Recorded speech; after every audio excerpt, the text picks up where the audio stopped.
you can really see you're moving someone's life forward.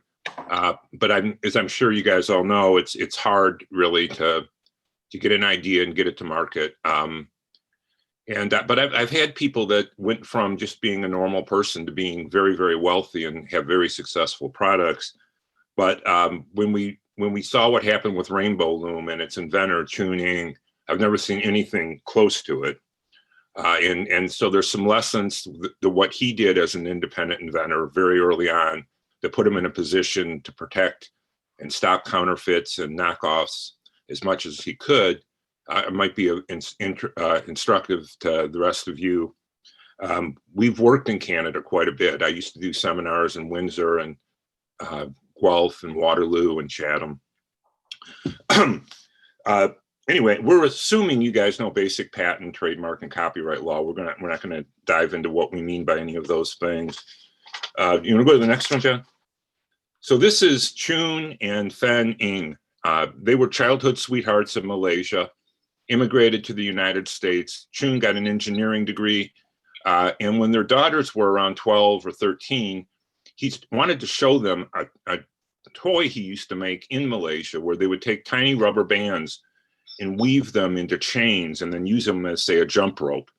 But the problem, and he would do it on his fingers when he was a boy, but now his fingers were way too big to do it. So he started working on a loom, and his daughters really liked it, and his daughters' friends really liked it, and it started to take.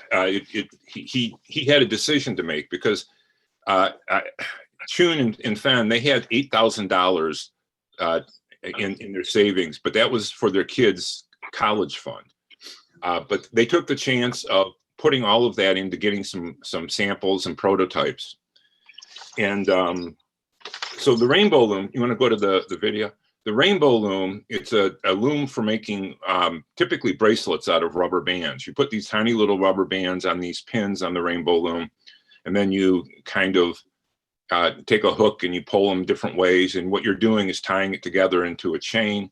Then you take it off. And there's an important thing here. There's a tiny little clip off to the left that holds the two ends together. And that clip gets to be important when we start talking about the patent side of this. Next one, John. If you recall, like 2013, 2014, there were kids wearing these rubber band bracelets pretty much all around the world. The patent and the Rainbow Loom, they show that you can reconfigure it. So there are rows of these pins that are mounted on a base, and you could add or subtract the number of rows.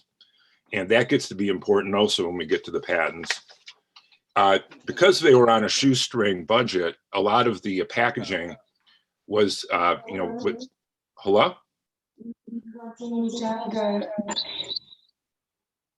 Excuse me? Can you go to the next one, John? So the packaging, this is Chun, his Fen, and their daughters, and someone else. There's 10 hands there. So that's how shoestring they were. They weren't using models for anything. And this is on the box. And there's an example from this picture of just how bad the copying got. Next one, John. So he started off, he got it into tiny toy stores. Eventually, a chain of small stores called Learning Express started carrying it. And they started to do classes because part of the problem was no one knew how to do this. No one had ever made a loom for rubber bands before. So they started to do classes and it started to take off. And pretty soon, kids who were doing it started posting videos of how to make different patterns on YouTube. And then it started to really explode. He got it into the Michaels craft chain store. However, Michaels said that he couldn't sell to any other big box stores. He could sell to small stores, but no other big box stores for 1 year. Back in those days, it was on the Jimmy Kimmel show. Jimmy Kimmel would spend 4 or 5 minutes talking about Rainbow Loom every single night. And he would have people send him stuff. And he ended up creating a rubber band suit, which if you remember the picture of Chun and Fen, they actually bought it at an auction, a charity auction. So they were wearing it in that picture.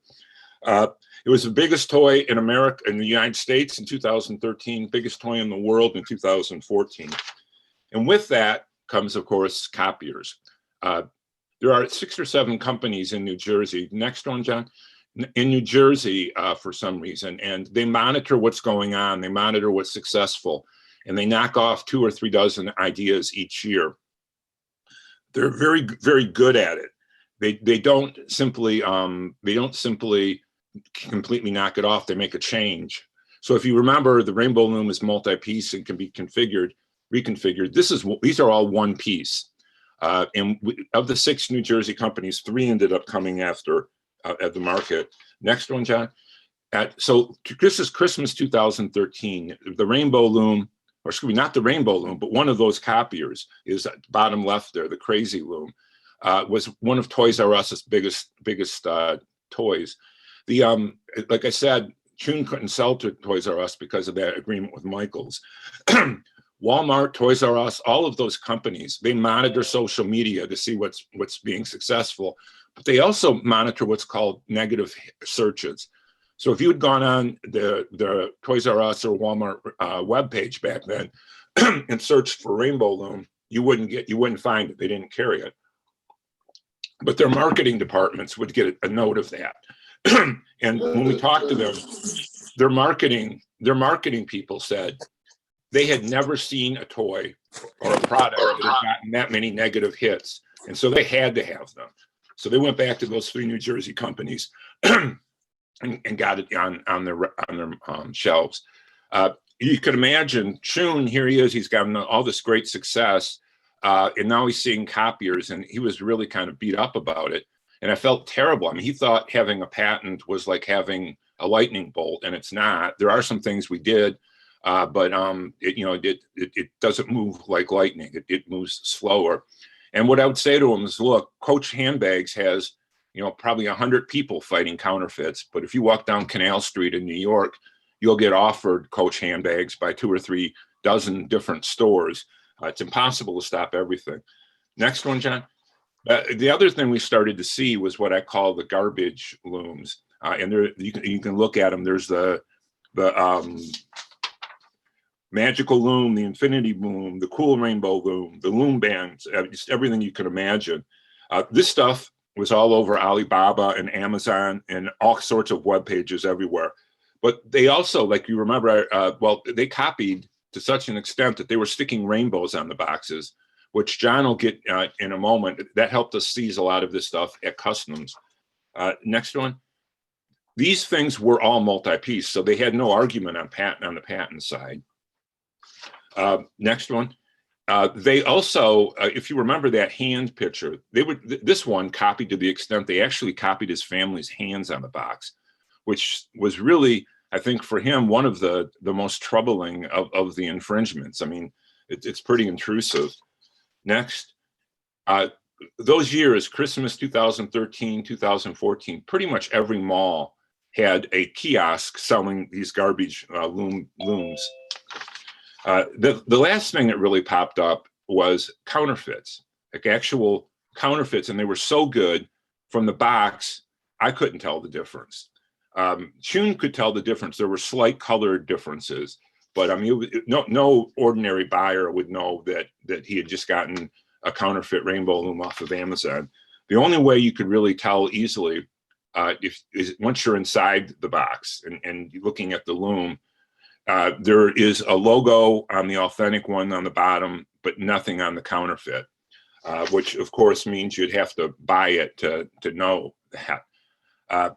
So that's the world we were in 2013, 2014. And here's, we're going to talk, John's going to talk a little bit about what we did with trademarks and copyrights and customs to start slowing stuff down.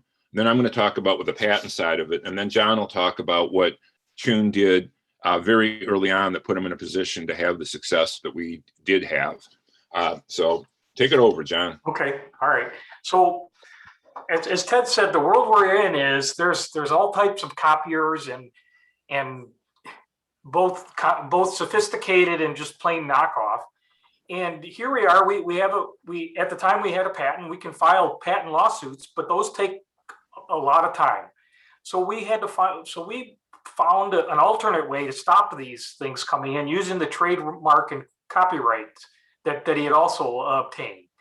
The trademark is pretty straightforward, Rainbow Loom, but then we copyrighted the packaging, and then we also copyrighted some of the features. And we, once we saw that they were using pictures, we copyrighted the picture by itself. And these are the certificates that show that the trademark. We trademarked both the Rainbow Loom as the stylized version with the Rainbow Loom colors, and then also just as the word mark. That helped us. If you go back and you recall this, we've got the counterfeit and the original parts. So we don't have to go after the counterfeit portion for patent infringement. We can go after them for trademark infringement and copyright infringement, which is much easier, much more straightforward and quicker. The other thing that the having trademark and copyrights give us is the ability to go to customs and register the copyright and trademarks with customs, and then customs will stop these things at the border. So if you recall, at the height, what Ted had explained is at the height of the popularity of this part, there were knockoff parts flooding the U.S., flooding the market. They'd end up in the malls, they'd end up in dollar stores, all kinds of different places. And for the most part, each of those people, like a dollar store, might buy 1,000 parts, or that mall kiosk might have a couple hundred parts, and they're selling those things. Well, those levels of infringements don't really justify a full-blown patent infringement case against someone. And then the other downside to that is these guys, like somebody that has a mall kiosk, is there for a couple of weeks till his products are sold out, and then he's gone. So we had to find a way to stop the stuff from coming in without necessarily having to go into full-blown litigation. So that at the time, and they still have it, is the U.S. Customs and Border Patrol has an IP registration system where you register your trademark and copyright. This doesn't work for patents, it works for trademarks and copyrights. And then the government, the Border Patrol, as products come in, they'll stop them. They'll impound them and stop them from coming in. So this started to give us some ability to fight back against these cheap knockoff things. So a lot of countries around the world have the same type of thing. This is a website. What you're seeing now is the web page for the U.S. version. At the time, Canada didn't have a similar procedure, but they actually passed a law right about the same time, and that's this. This is a web page for the Canadian version of that, where you can register your intellectual property rights, trademark, and copyright, and then the customs and border agents at the Canadian border will stop these things, and it's definitely a way to stop without expensive litigation, and to stop people that might be importing smaller volumes that don't make sense to support a full-blown and expensive patent litigation trial. So this is a tool. There's a minimal fee in the U.S. The fee is less than $200. I'm not sure what the fee is in Canada, but it's a minimal fee, and then you have the power of your government working for you, which is. So we did that in the U.S. and we started seeing some results, and then we also did it in Europe. Europe has a similar system where you can register your marks with the Border Patrol, and they'll start stopping things. They'll impound them. And in Europe, they impound them, and then they send you a note saying, hey, we've impounded these things, confirm that they're infringing your intellectual property, and then they'll keep them impounded and have them destroyed. So after we registered the marks, we would get notices like this on a daily basis during the holiday season, because there were so many goods coming in. So that was a very effective way to do it. This is the picture of the copyright registration that we got just on the hands that we were able to use against this specific infringer. This is a note, kind of an example of the notice that we would get from the U.S. Border Protection people. And you see, it's interesting is they would tell us how many they've seized, and then give us information that we could use to backtrack to further stop additional things. They would give us the information of the exporter, and then also of the person who brought it in, the importer. So we could go after the importer in the US for patent infringement or trademark infringement or copyright infringement, whatever would make sense. And then we also would add to our database for the customs and border agents is the origin of the parts from the other places. So with that information, the exporter information, they would know that this specific company in Hong Kong is exporting, knockoff products. So when something would come in with that address, they would be able to take another look at it and stop those things from coming in. And even though we had the box. We had the box copyrighted. We had the trademark Rainbow Loom. So some of the people got a little more sophisticated and they tried to get around it. So they didn't actually have the word rainbow on the box. This is an example of it, but they put the symbol of a rainbow. Well, there's a doctrine in trademark law in the US, and I'm sure in Canada they probably have a similar type of doctrine, but you can't replace a word with a symbol and then just get around trademark infringement. So this use of the symbol rainbow instead of the word rainbow was still a trademark infringement. And what the circumstances behind this is that the customs agents wanted to work with us. They want to stop these things. So in this particular instance, they weren't sure if they could stop it because it doesn't say the exact trademark. So they wrote to us and said, hey, this seems close, but it doesn't have a trademark. Is this something that is infringing your intellectual property rights? So we were able to provide them information that they could use to justify grabbing these things. And so along with the registration, you start building up a relationship with the Border Patrol agents because they want to stop these things. They don't want these things coming into the US and of course with Canada. I mean, they don't want these counterfeit goods coming in. So we were in contact with them daily or some weeks daily, sometimes every other day or so to stop these type of things, to stop this stuff from coming in. So this is an example. We also copyrighted the instructions, and that was another useful tool to, again, stop people from copying things. Going back to the counterfeit, we could stop those things with the registration. And then the other thing that we did is outside of the Border Patrol is a lot of the online retailers such as Amazon, eBay, Etsy, they don't want counterfeits in their system either. So they all have systems where if you have intellectual property rights, you can register with them, and then you can complain and have those things taken down. So that's what we did. We used those systems that were in place by the private party sellers, and we're able to be effective in taking the listings down, which is just as good as winning in it, having it stopped at the border. If you take the listing down from Amazon, you've effectively cut off their market. So these are examples of the other type of Alibaba. DHgate also had such a system. And we were doing that with associate time at the time. So lawyers were doing that, going through but there are services that's all they do is they look online for things that violate somebody's intellectual property rights, and they go after them, and they do it not with lawyers, with other people that are more experienced in this specific field. So it's more efficient and it's less costly. So that's kind of how we combated things prior to getting any type of patent litigation. And then Ted's going to talk to you now about how we used our patents. Yeah. So it was exciting times because we'd come in the morning, we'd have email from Europe about how people, can you see me, John? I can't see me at all.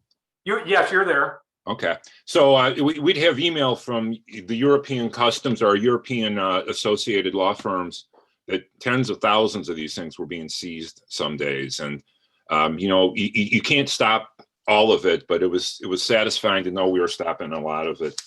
On the patent side of things, going back to the first patent, there's an issue that we had in our patent claim at least one pin bar, which those New Jersey companies that made one-piece looms, they were arguing that meant it had to be something separate. So, I mean, they were saying because of the at least one pin bar supported on, I have an image in front of me, but it says at least one pin bar supported on the base. And they were saying because of that language, it does not cover a one piece, but that necessarily means multiple piece. We have a second patent that was of issue that didn't have the pin bar in it. Instead, it said a plurality of pins supported on a base. And so that one, there was less of an issue about the separate argument. So these things were challenged. There's a thing you can challenge patents in the United States. Go to the next one, John, called inter parties re-exam, or IPRs. And the New Jersey companies, each of them brought several IPRs against us once we had sued them. And they were arguing that knitting looms would knock out the Rainbow Loom patent. And there are pins on it, and there are slots on the pins, so you can hook yarn and move it around. So the next one, John. But at the end of the day, and claim one, which was just to a loom in the first IPR that was filed, the knitting loom was found to knock down our patent claim one. However, patent claim 9, which says there's a clip for securing ends of the links together, we were able to convince the US Patent Office that with knitting, you wouldn't have a clip, that the clip necessarily takes us to being rubber bands.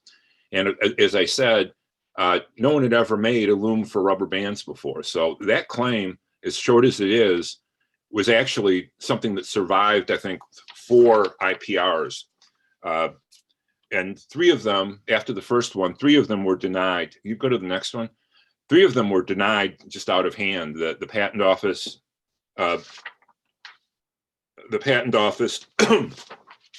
it just refused to even consider them. So by being able to get out of the IPRs quickly like that, we were able to keep the cost of it down. Stay on that one. So, but as I said, these companies, they're good at designing around stuff, and they're very good at delaying the lawsuits. I mean, that's all they care to do is delay until the idea is no longer a fad product, and then the patent owner doesn't have the means to keep going. And the other complication is judges are taught that business people don't want to be in major litigation. So judges are taught that sometimes if you let stuff delay, they'll get reason. The 2 companies will get reasonable and settle. But these New Jersey companies, being in patent lawsuits is part of their business plan. I mean, they're always in patent lawsuits. And so the judges weren't really moving the cases forward, which played into their hands. Eventually, we settled with one of the 3 companies on both patents. We settled, go to the next one, John. We settled with one of the 3 companies on one of the patents, but then we lost at the Court of Appeals in the United States on that separate one-piece issue. So we lost on 1.5 of the lawsuits, and we won on 1.5. But given the quality of these companies and the fact that all 3 of them ganged up on effectively what had been an independent inventor a few years before they started, that's actually a pretty good batting average, I think.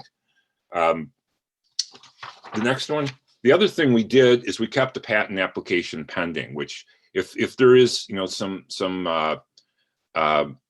potential to your idea, you don't typically want to stop with one patent. If you keep one pending, you can rewrite them and address issues as you go along.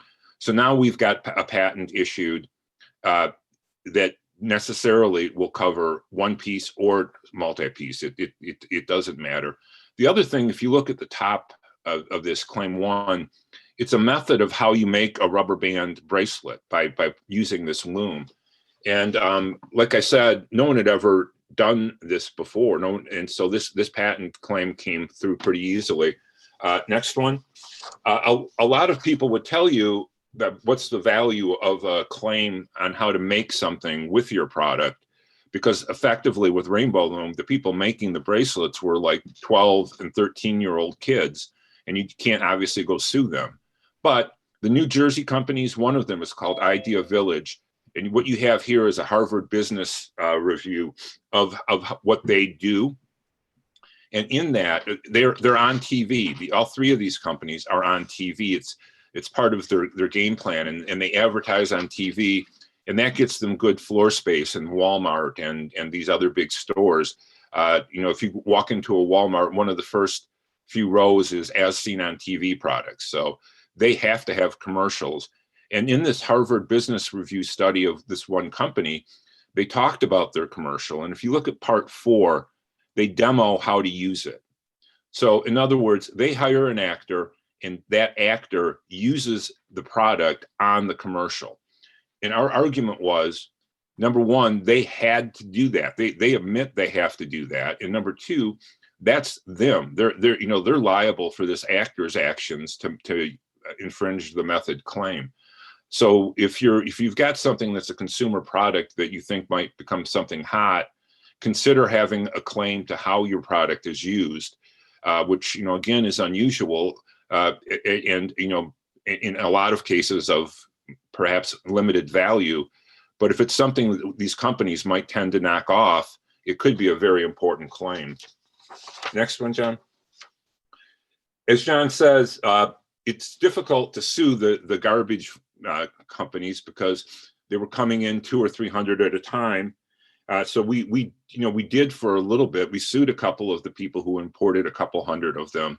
But I mean, pretty clearly, once we found out they only had a couple hundred, it did not make sense to keep going forward with the lawsuit. But we did get the information on where they got them from.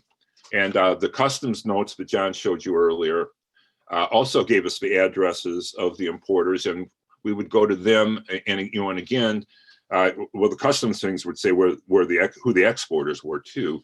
So we were gathering information like that. The next one, this box, even though a lot were grabbed at customs, some did get in, and there was a regional East Coast United States craft store called AC Moore that was selling these things. So we sued them, and there was really nothing to argue about for AC Moore. Number one, these things do infringe. These are multi-piece. Number two, they've used the photograph, and we had a nice settlement with that company. But we also got the information on where they got them from. And there's a company called Midwest Trading, which is in Chicago. And so we sued Midwest Trading, which again had no argument, given that that the photograph was on their boxes, and the looms definitely were infringing the patent. And we got a very, very favorable settlement out of that company. I don't know that they had ever really been called to task for bringing in counterfeit stuff like that. Next one, John. The mall kiosks, as John said, you really can't raid them. It's not worth going to a judge and getting an order and then hiring someone to go there and raid them. So a lot of the success we had was stopping it at the border. But we also wrote letters to pretty much every mall, and telling them that if they have something like this going on, it's an infringement. And I think that stopped a lot of the mall owners from letting them come in. Next one. There's an action in the United States called the International Trade Commission, which effectively acts as customs, but with patents. You have to go through a limited trial to prove that the products coming in are infringing. So we made the decision to go to the ITC and ask them to bar all of what we were calling these multi-piece, these junk looms. The problem with ITC is you don't get any money back. From New Jersey companies, we collected a lot of money from them through the lawsuits. You don't get money back in the ITC, but it does stop them. We sued almost all of those junk companies, and we got the order. Customs will stop them. Also, John can use this order in his Amazon takedown stuff. So anyway, Chun, Chun had success that every independent inventor dreams of, and with it came these headaches. But at the end of the day, if you are going to have something really successful, you're probably going to see counterfeits and knockoffs. And so you want to make sure you're in the position to stop as much of it as you can. The problem is, by the time your idea is really getting to be hot, it may be too late to file on some of the things. So John's going to talk about stuff that Chun did early on that put him in a great position to stop as much of it as we could. Right. So here is basically kind of a timeline of when this started, when Chun had the idea, and then kind of through the heavy market where he was selling a bunch of things and counterfeiters were coming in, and then kind of as things turned a little bit down and the market kind of went down. But the key thing to look at here is on the far left-hand side is filing the provisional application in November 2010. So when he first came up with this idea, he realized, he put a lot of effort into it, and it's a plastic part, but the pins are all specifically shaped. There's an opening on a side, there's flanges, and all of that stuff was carefully figured out by Chun to enable these bands to be taken and woven together. But after he created that, he realizes in the end, what he has is a plastic part. And no matter what kind of engineering he's done to get to that plastic part, somebody with a set of calipers can measure those parts and have a plastic mold up and running in no time. So with that foresight, he understood that he had to have some type of a protection because people were going to knock it off if it became popular and became successful. So we filed a provisional application early on. And so the provisional application in US gives you 1 year in which to kind of hold off, and you don't have to file a full application that's examined. But at the end of that 1 year, Chun kind of saw the light at the end of the tunnel. He had some limited success, and he realized that it made sense to go forward with a full application. And at the same time, he had the foresight to go forward with the Patent Cooperation Treaty application. And the PCT application preserves your right to file in countries outside of the US, such as Canada, places in Europe, Japan. So he had the foresight to do that and made that investment, which became very important. As you can see, as we move through time, the craze began late 2012 into early 2013, and the first infringers started to appear in the spring and summer of 2013. The way it became really popular the summer of 2012 through the Learning Express stores, and it kind of took off in a craze there through Facebook and other kind of social media type things. So by the time, so after that first phase, after that first kind of summer craze, people started joining in. So the next summer, the infringers were there. And because we had started so early on the US patent, we already had a US patent granted about the same time that the infringers came. So one thing to kind of note here is he had to at least have this foresight to understand that it was worthwhile to get a patent and to pursue it. If he would have waited till sometime in 2012 to recognize that the market's there, this is a craze, I need to get a patent, it would have been too late. We wouldn't have got a granted patent until late 2013, maybe even 2014. But fortunately, we had this. So when this craze started, we were able to start filing lawsuits almost immediately. The patent granted in the US in July. The first lawsuits were filed in August of that year. The other thing that we also did at the same time is we started registering the trademarks and the copyrights. As he got his final packaging in and this craze came in, we obtained those rights so that we could use those as moving forward. As we recognized that we were stopping a lot of things at the border, we also filed the ITC suit. That might have been something that we could have filed sooner, in fact. But we do have it. And the thing about the general exclusion order that's provided by the ITC in the US is it doesn't expire. It goes for the length of the patent. And it's been a very powerful tool. We can show those to the online market retailers, and it basically proves that these products are, it confirms that they infringe the patents. So what we learned from this moving forward is, file early provisional application. Even if you're close to some feasible design, get something in, get a stake in the ground. Take a look at your part, understand your part and how somebody could copy it. if it ends up being just a plastic part, understand that people can copy it and take action with that understanding. Pursue other intellectual property rights, the trademarks and copyrights for the packaging. Those became very powerful tools for us.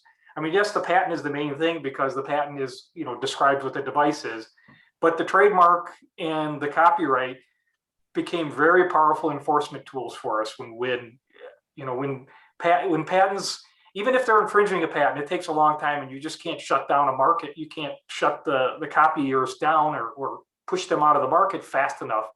So these other things become very important. And then kind of so that kind of dovetails into what we do today when Chun has new products is we direct, we file early. He has a good understanding of what his market is, so he files application in those markets. And then we also did things worldwide with his products. It was in the US in 2012, 2013, and then the year later it was in Europe and across the world. So we were enforcing patents and filing trademarks and copyrights pretty much in any kind of any country that had a system. We were filing and getting rights to protect his items. And in that, we found that there's alternatives to utility patents. There's utility model patents. Some countries have utility model, which is a shorter version of a patent that gets allowed much quicker, and it gives you an IP right that gives you some ability to stop things on a quicker basis when the market is proceeding so fast. And then we register things with customs as we go forward. So with that's how what we've learned and moving forward. And moving forward, we're Chun's in a great position to stop people from infringing marks, and we shouldn't see a repeat, but as people come up and copy things, we're able to knock them down. And what he did serves as a great example for people going forward. Maybe the scale of his success was kind of almost 1 in a million, but everything that he did, even to a lesser scale, can be done. Registering with the Border Patrol agents isn't a large financial burden, and it can provide a benefit to even somebody who's having limited success without having to go to full-blown patent lawsuits and things like that. But and with that, I guess we can answer questions, or if anybody has comments for us. Anybody has questions? Yeah, well, with first, thank you to guest speakers today. They talked as a good example of a patent protection. So anyone has a question, please ask now. I have questions. May I ask how much cost for all those legal actions? Well, once we got into as John said, most of the custom stuff doesn't cost much at all, but patent litigation is expensive. But at the end of the day, the settlement's more than paid for worldwide trademarks, all of the patents, and all of the lawsuits. So he made money overall on them, but I'm probably not free to share his legal expenses. I will just say that in the United States, at least, lawyers in the Midwest and in Michigan, in particular, were much less expensive than, say, lawyers in New York City or Washington. So if you hear quotes of how expensive things are, those are typically based on New York fees. But I don't know that I'm free to really share his exact fees, Edward. With the customs, registering with the customs, at least in the US, I believe the current registration fee is $175.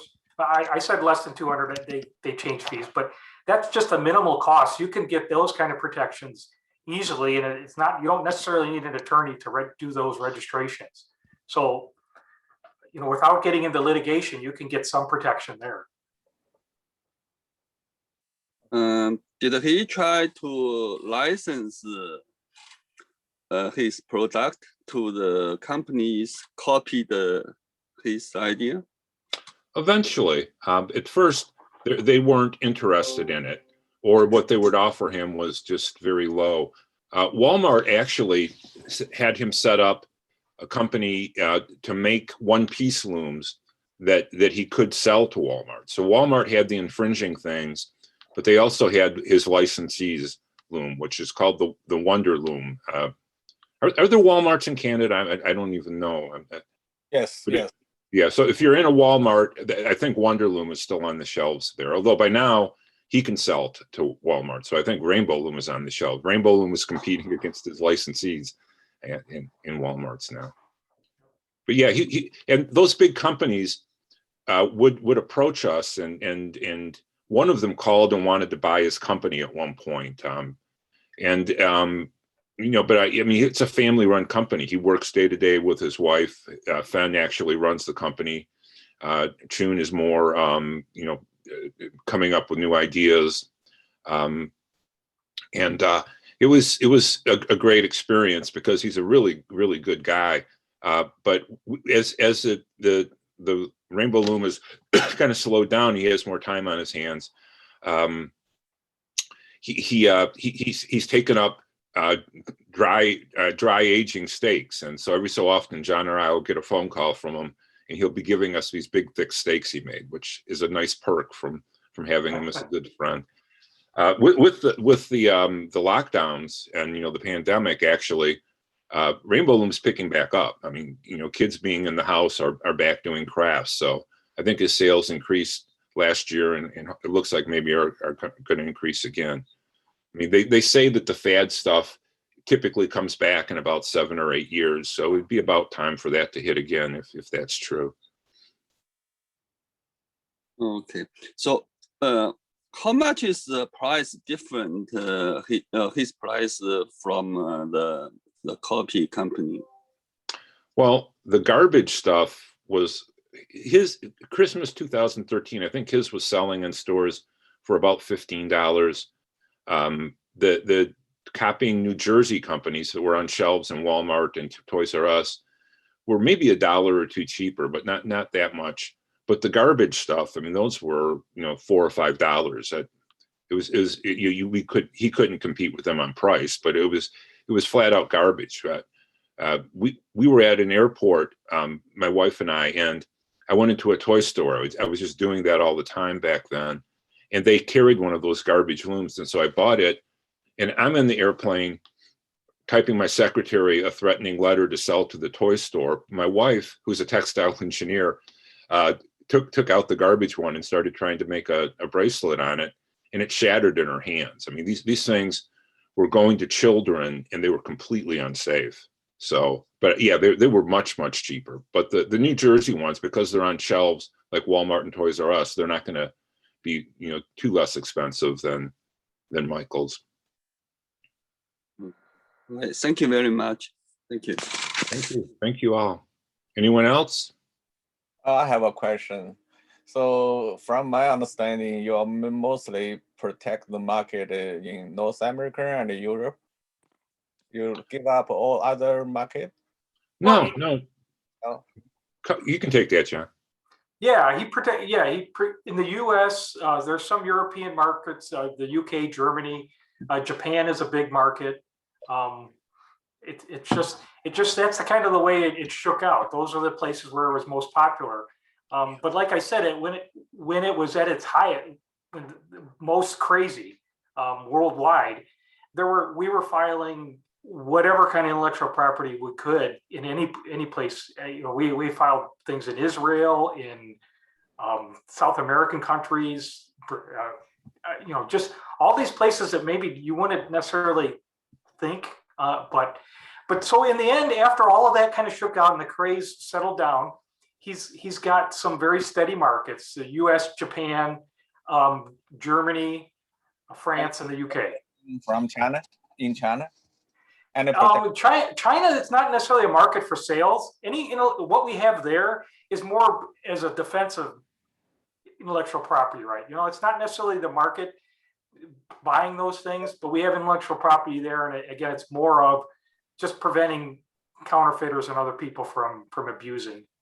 There was a problem in China in that it takes 3 years for your trademark to get through. And so we eventually got the Chinese trademark, but it was after all of the craze had really died down. Yeah. And I think there would have been more actions in Canada if they had that procedure that they just put in place. You know, it's difficult to stop stuff without that customs power. So, And the big infringers in the States were the big infringers worldwide. So I mean, suing them here was effectively suing them, you know, elsewhere also. Mm. Okay. yeah, there were lawsuits in Japan for one of the big markets there. One of the big, and the other thing. So for Canada, at least on the patent side, once we had the U.S. patent and we had the PCT application in place where we could file in Canada, if we were willing to just take the U.S. claims, Canada gave us a good, shortened prosecution. And if we were willing to make those kind of amendments and to have the same claims as allowed in the U.S., in some instances, the Canadian examiner will give that a lot of weight, and the patent can be granted quickly. I mean, they certainly are not rubber stamping things, but once the U.S. has allowed it, they give that a lot of weight when considering the Canadian patents. You can use a PPH. Yep. Okay. Any other questions?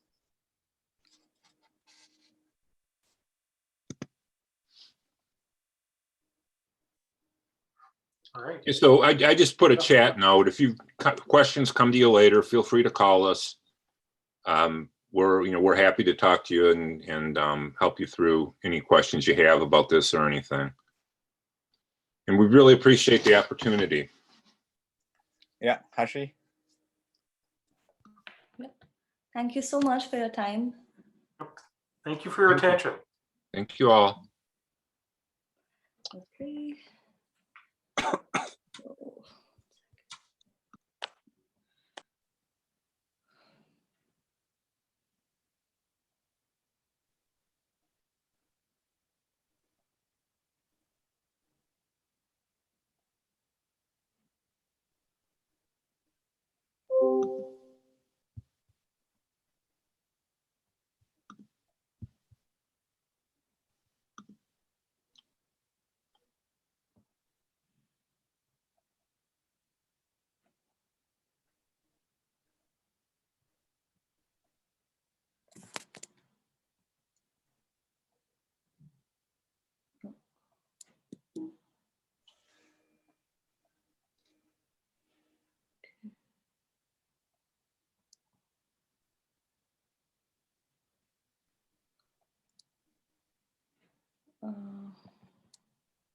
Any problem? Yeah.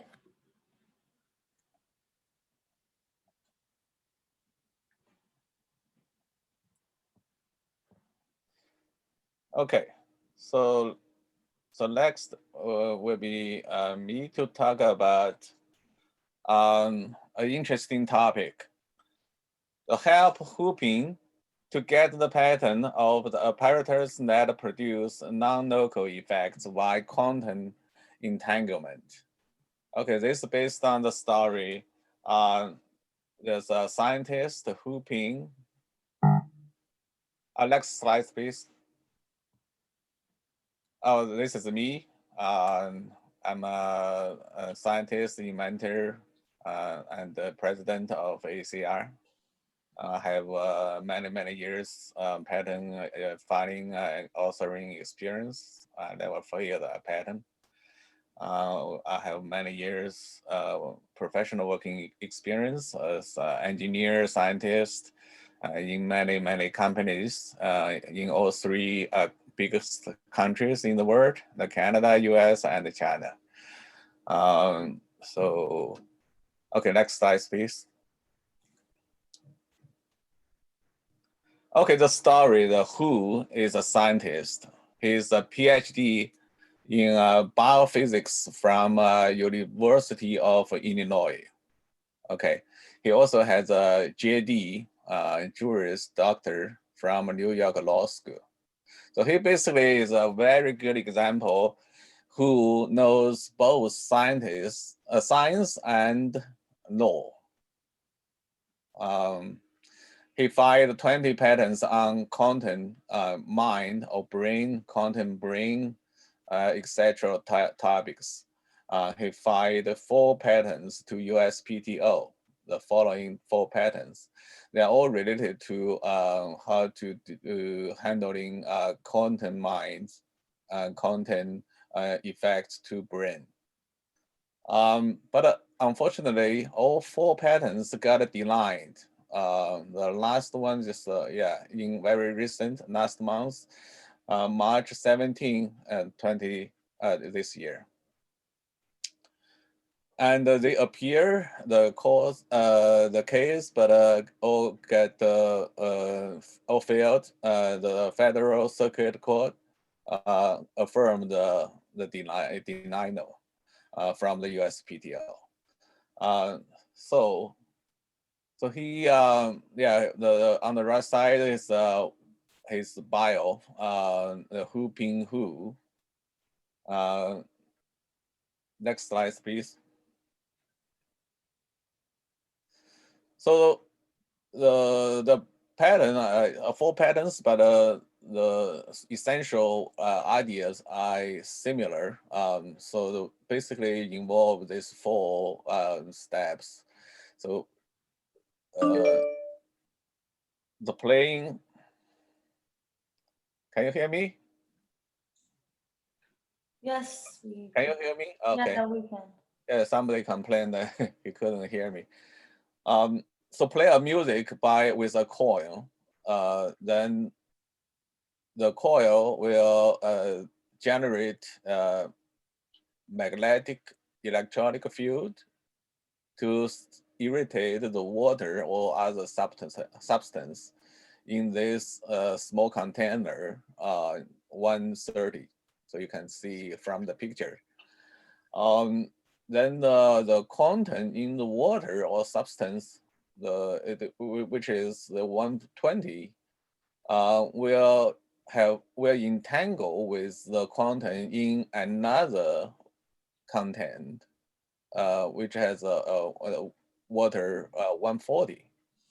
So the water 140 can be transferred to another location or just locally produce a non-local effect on human body 500. So that's a general idea as to how to make entangled content affected on human body or doing something else. So that's the idea of the pattern. So next slide. So the general claim 1 asks the right a method of producing a content entanglement between a first target and a second target. A first non-local effect on said first target through said second target by. So that's interesting. The first one is manipulating the said first and second target where all said content entanglements and non-local effects are generated. So that's a very, you can see very broad claim 1. And basically says lessons how to make it happen. So that's a problem of their claim and their patents. Next slide. So, as you can expect, the USPTO ruled and the court affirmed the application is inoperative,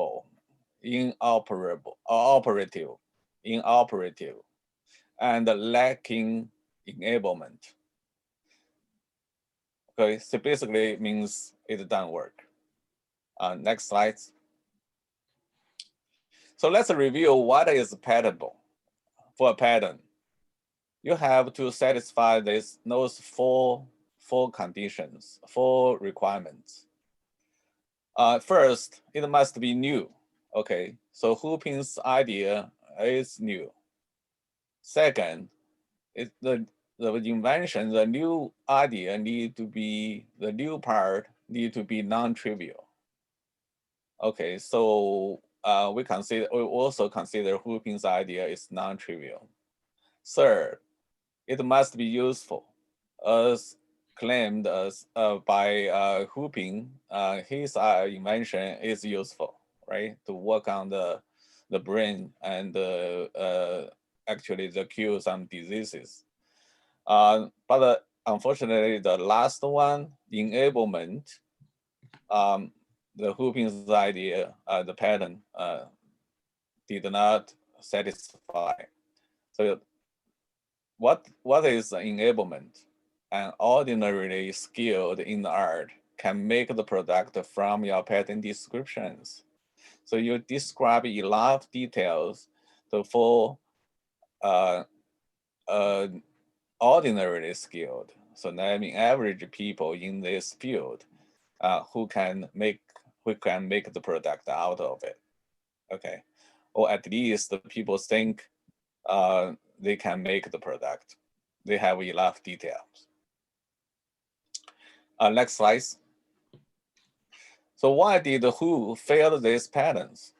Okay, so his science is only one side. Okay, we don't talk about the science, so we talk about the pattern side. So his pattern application has the following problems. The first one, described a process and a function that at least one of its steps has not been defined, well defined, or proved, or accepted by the mass. So this basically is also the enablement part. This is because we guess the Hooping and I believe Hooping find the pattern by himself. Okay, he's lacking of a basic pattern knowledge. Second, they claimed the function if one is true. So even the one is true, then they claim the function instead of the process. So this also tells his lack of pattern application skills. So he didn't take a wrong strategy. The third one, even two is true, you still have something to do it right. But he claimed too broadly. So it's a lack of experience. So if he has enough experience, he could do better. He could have done better. Next slide. So what if Hu hired pattern K to help his pattern? We will get the target. Next slide. So number one, so pattern K has scientist who is knowledgeable enough to immediately identify whose loopholes in his scientific series. So Hu been find 20 patents in over many years, and he and his wife are all PhDs. He's very knowledgeable. They are very knowledgeable. But we had scientists knowledgeable enough to understand what they said. Okay, so which this is not other law firm has the capability to do so.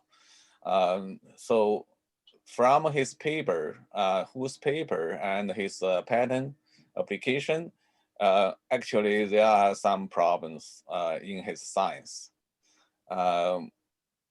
So if they hire us, we can identify those and discuss with them. And if he still want to file the patent, we can get the valid part, and we can do better work to make him, to get him many patents. Even his science has some loopholes, but there are still valid points in other areas, in other aspects. Next slide. So this is what will happen if a scientist who does not know much pattern application. Okay, the first thing is they have bad drawings. So look at the drawing from the pattern, the stick figures. Okay, this is the ridiculous egghead people.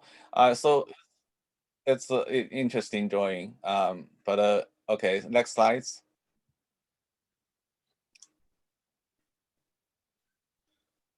So this is what we can draw in the pattern application. So much better. We have professional drawers to make the drawing for you. Next slide. Here's an example. What will happen if a scientist who does not know much pattern application, the bad writing? So look at this summary of the invention. It says, I have now invented apparatus and method. So okay, you will never say I. So that's the scientist, they just drafted the pattern application by himself. And the inventor invented an apparatus and method. So this is the English grammar error, okay?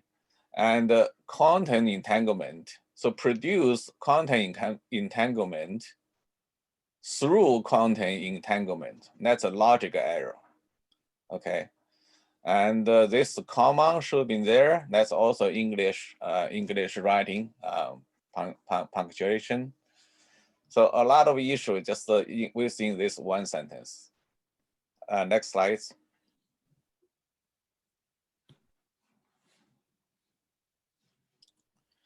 So comparing to what pattern K can do in the pattern writing. So we have fully compliance with the pattern writing guidelines. So our English is perfect, and you can have a comparison. Next slide.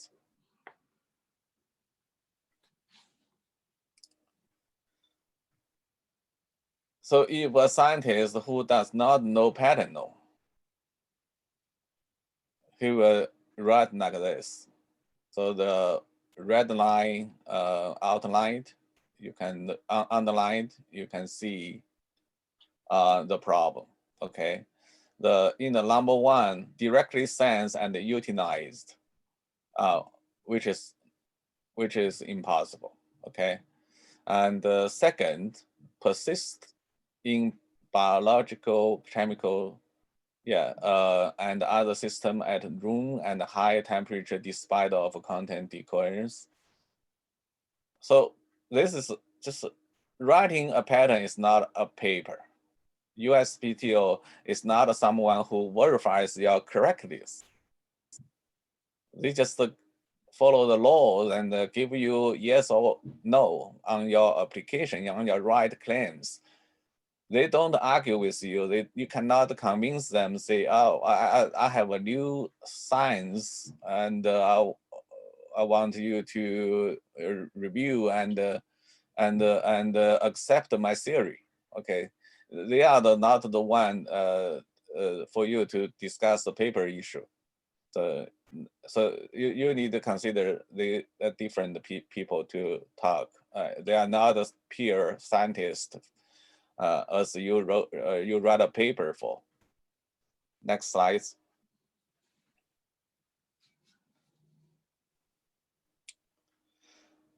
So compared to pattern K can do, would say content entanglement is being questioned in one. I mean the what he wrote in the number one, let alone 2 and 3. So that means the 2 and 3 is definitely in sci-fi and mythologies. So it's unreal. And so it's not even proved in his paper. His paper hasn't been widely accepted yet in the academic domain. So he's finding a pattern that's problematic because the examiner, the office, patent office won't admit them. So content entanglement entanglement actually is a physical phenomenon that occurs when a group of particles is generated, interact, or share spatial proximity in a way such that the quantum state of each particle of the pair or group cannot be described independently of the state of the others, including when the particles are separated by a large distance. Okay, so that's actually is a very accurate scientific definition of the quantum entanglement so far understood by human being, by the industry. So next slide.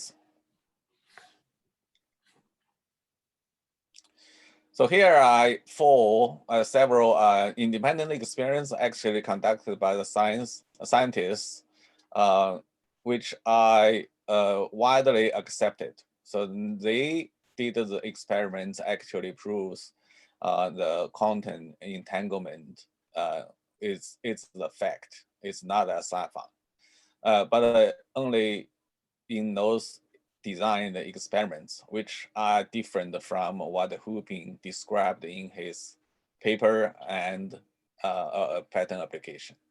Next slide.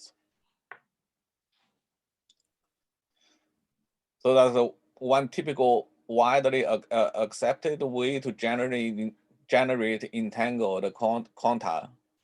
Actually, is a photons by using a laser shoot through a BBO crystal, which is a nonlinear crystal. So then sometimes it will generate two photons which are entangled. So I circled with this red circle. So it's not always, but it's quite often to generate one pair. Yeah, so that's the proved way to generate entangled quantums. But remember, all the proved experiments and human know methods to generate entangled quantums are local manner. So you cannot generate one quantum here and the entangled one actually is in a remote location. So which hasn't been approved yet. So based on this, so what Hooping claimed, the music player or laser stimulates water will not generate entangled quantums. And entangled quantum will not react on other micro objects. They just have a state between each other. Okay, they won't react on another quantum or particles. Next slide. So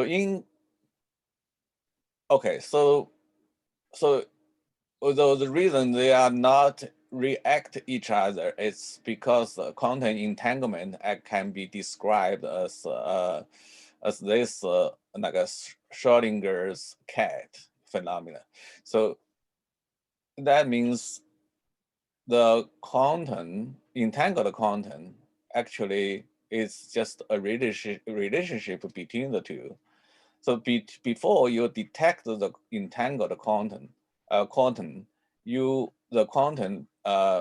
looks like undefined. So you don't know its status before your detection. So after detection, then if you found one state from one particle, one quantum, then you immediately know the other states of other quantum. So that means they are highly correlated. And this is the first property. Second property is before detection, you don't know which one. Okay, you don't know which state is of each quantum. So that's the Schrodinger's cat. So that means if you don't open the door to see the cat, you don't know the cat is alive or dead. So it could actually, in other words, the cat is also alive and dead. Okay, until you discover out this open the door to see it. Next slide. So basically, it's proven to see two entangled quantum entity can interact with each other. All we know is they have a correlation. Okay, so go back to Hooping's claim 1. So he's saying manipulating one target and another target until the long entanglement and the non-local effects are generated. So basically, this claims, you can see it claims everything. So whatever you do, as long as there's a entanglement generated, will be covered by this claim. So it's too broad. It's impossible to get if he has some basic knowledge or experience in patent application. So it's just basically saying, asking for a protection of the method. I can do teleporting by waving my hands, okay? But I don't tell you how it would happen. I just tell you, I'm waving with my hands, I can do teleporting. So it tells nothing, okay? So you cannot get this pattern. Next slide.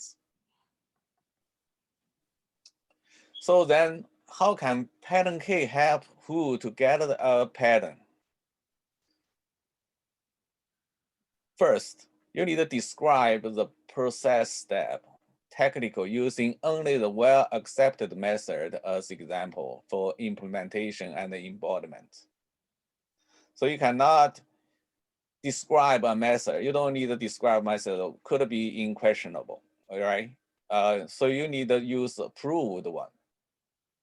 You just need the example. You don't need to actually describe your final version of your invention, your technology. So next slide. For example, you can see generate quantum entanglement using a laser splits photons through a BBO crystal instead of a music player and water, right? Because the former one is proven. It's proven in many years ago, right? So 2015. So you don't, so patent office will accept that because it's widely accepted. So you don't do anything new because this is a music player is not your invention. It's not your major part of your invention. Okay, you can just from your claim 1, you can see you are not claiming your technology based on music player. It could be anything as long as you generate the entangled quantums, right? So that's a good example. So we will describe using known proved steps and examples. Second, for example, you can trigger a non-local action response by entangled occurrence, wherein the entanglement can be detected by measuring the perfect correlation between a pair of entangled photons at the same time. So this is already proved. So you can detect the correlation. This is approved. So approved, this is accepted. So use this to describe how you implement, how you realize a non-local action or reaction. Instead, saying it's just happened by waving a hand, okay, by manipulating. So which is people want to believe. Okay, so next slide. So second method we can do, strategy we can do to make you get the pattern is pattern key has okay, because we have experience, okay, we have skills. Other law firm, they may know how to do a good claims, but they don't truly understand the cotton science, so they still cannot use this skill to achieve what we can do. Next slide. So for example, you describe that if a function or process is not accepted, for example, your content entanglement will affect your brain operation. You can cure some disease. You should focus on getting a pattern on the composition or the machine of your invention. So like a Hu Binghu can change a little bit his claim 1 to the following. So you can claim aspirators of industry, therapeutic, communicational, or recreational application comprising first, a first object with a first substance, where a first mechanism is used to produce a plurality of entangled quanta. So this is a can do. Second, a second object with a second substance, wherein one of the entangled cotton is transported to the second substance, wherein a second mechanism is used to detect. Be careful. So detect, that's all you can do. If at least the content is in the second object is entangled with a content in the first object, and create a response or creation on the second sub-object. So this is what you can do, the highlighted portion. So you can detect and you can transport. And if you have a detection, you can create a response. You create a response. It's not you don't claim there's a response generated from simply from the content entanglement. So once you detect, you can create one. You can use other machine or mechanism to do it. So 3, wherein the content entanglement is not local. Okay, so this is you just make it broad. Okay. 4, wherein the first mechanism involves content splitting, and the second mechanism involves at least a pair of same content detectors. So the first one is only people or lawyers or agents who know science can come out this abstraction. So actually, it's an abstraction from the knowing experiments. If you just simply describe the experiments, you will make a claim 1 very narrow. For example, if you see just use a laser and the BBO crystal, okay, so you make it very narrow. So as long as any people they don't use the BBO, then your claim 1 won't protect you. But if you know the science, you can summarize, okay, so all the knowing methods, you have to use content splitting. You may not use the BBO crystal, but you abstract them into a common property. They have to use content splitting locally.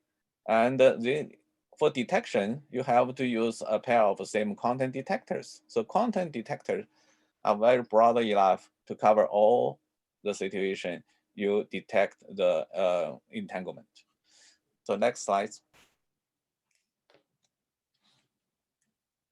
So this is a similar example to, if you may question me, if I claim the vehicle I can make, I'm making a vehicle can do time travel.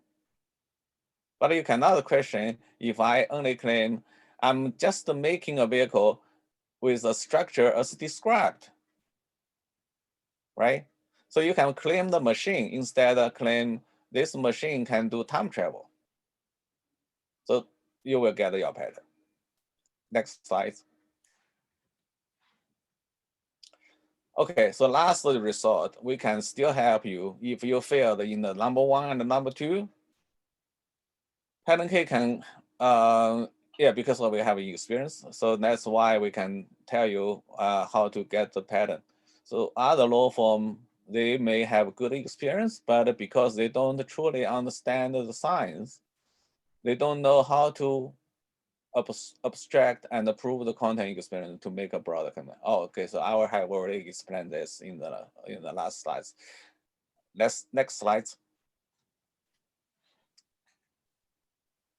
Yeah. So just the it's too broad. So we can say you need to narrow it down. You cannot do this claim 1. You need to have a good claim 1 to get your patent. Even your science it's not a 100% science. Next slide. So for example, you need to add those to for claim 1, where in the content entangle is non-local. Okay, so this one is you got to know the science, because you know the content entanglement could be local or non-local. But if you know science, you will know if it's local, it's basically useless. So you don't need to claim. You can narrow the claim 1 to being only focused on non-local, which is only thing useful. So you add this, you help you to get the claim, but actually you don't lose anything. The last one, you add this content splitting and at least a pair of the same content. So you need to know the line. You need to know the science to add these restrictions to claim 1 to make it sounds narrow down, but you don't lose your real protection. So you can get the pattern because you narrow down. You don't, your claim 1 is not as broad. Next one, next slide. So the conclusion, if hooping is a pattern K is helping hooping, I think we have a good chance to get the pattern instead of fail it. So in these 3 points, okay. So first, we know science, so we can use our best scientific understanding for a wide range of domain knowledge, yeah, to help hooping to do the number 1 action, what I said, described previously, the number 1, how to make it, how to describe the technology. Second, so we can help who to get the pattern to using those skills and the technique tricks in the claim 1.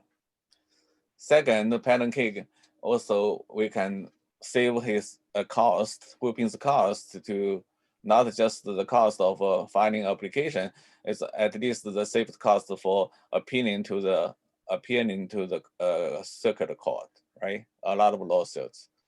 Next slide. Also here is Oliver Gu is our member, business member of ACI. He is very good in his teaching marketing, digital marketing, and training course. So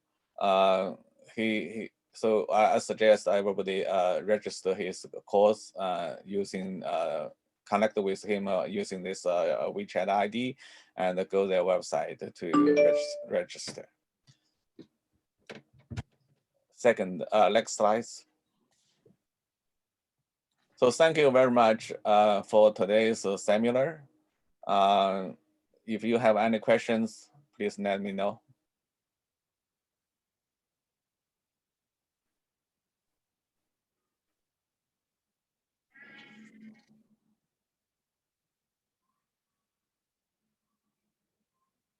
Anyone?